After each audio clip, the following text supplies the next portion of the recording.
just after this whole shock to the system in 2008, when we figured out it wasn't all about the glucose, it turns out that controlling your sugars very tightly may not be that good for you.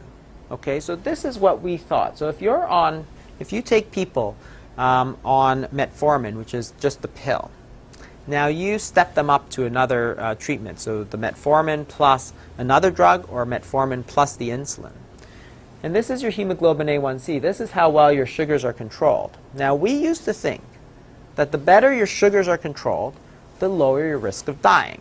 So, in fact, we thought that as you go higher and higher on your blood sugars, your risk is going to go up and up. And that is true. So when you go from an A1C of about 7.5% up, your risk of dying goes up.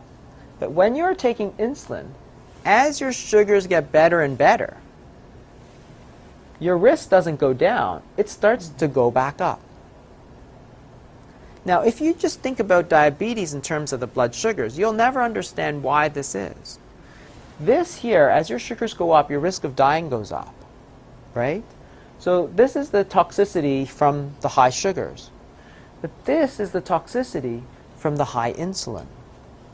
And you see the exact same thing when you look at drugs which raise your insulin levels. So as your sugars go up, your risk of dying goes up. That's fine. But as your sugars go down, your risk also goes up. And that's very interesting. And this is a very large study that was done. It was 20,000 patients that they looked at. So it wasn't just mere chance, you know, one person here, one person there. If you look at people without diabetes, you don't find this relationship. In fact, as their sugars go up, this is within the normal range, as their sugars go up, their risk goes up. But as the sugars go down, it kind of stabilizes. It doesn't seem to go up after that. So this is what we used to think of should happen. But this is not actually what happens for diabetics. And you can understand that when you see that the insulin, when you understand that it's the insulin that's the key here. The sugars are important. We've always known that.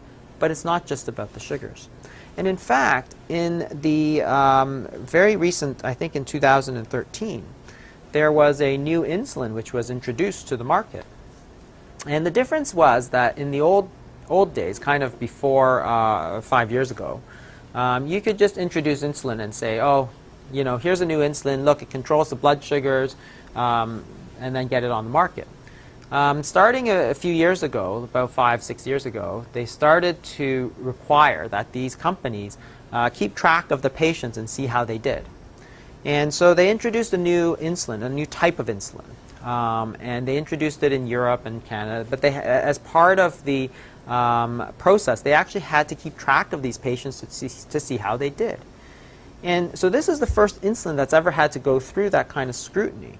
And the very interesting, this was this insulin degludac, which was going to be a new generation of long-acting insulin. The problem was when they actually followed the people who were taking the insulin, their risk of heart attack went up by 350%. And their risk, so they said, okay, wait, let's look at it again. Let's look at it again. Okay?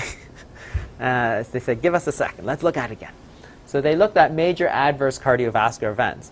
Turns out there was still a 60% increase in the risk when they took this insulin. So the insulin wasn't good for you. It was bad for you. Not just a little bit bad. It was really, really, really bad. And this, of course, is the basis of our current treatment for diabetes. This is the first insulin. And of course, to this day, they still say, I don't understand what's going on. My insulin's just as good as the other insulin. And it was just the same as the other insulin. But those other insulins, they never had to go through this process. Where it gets very interesting is when you start comparing drugs.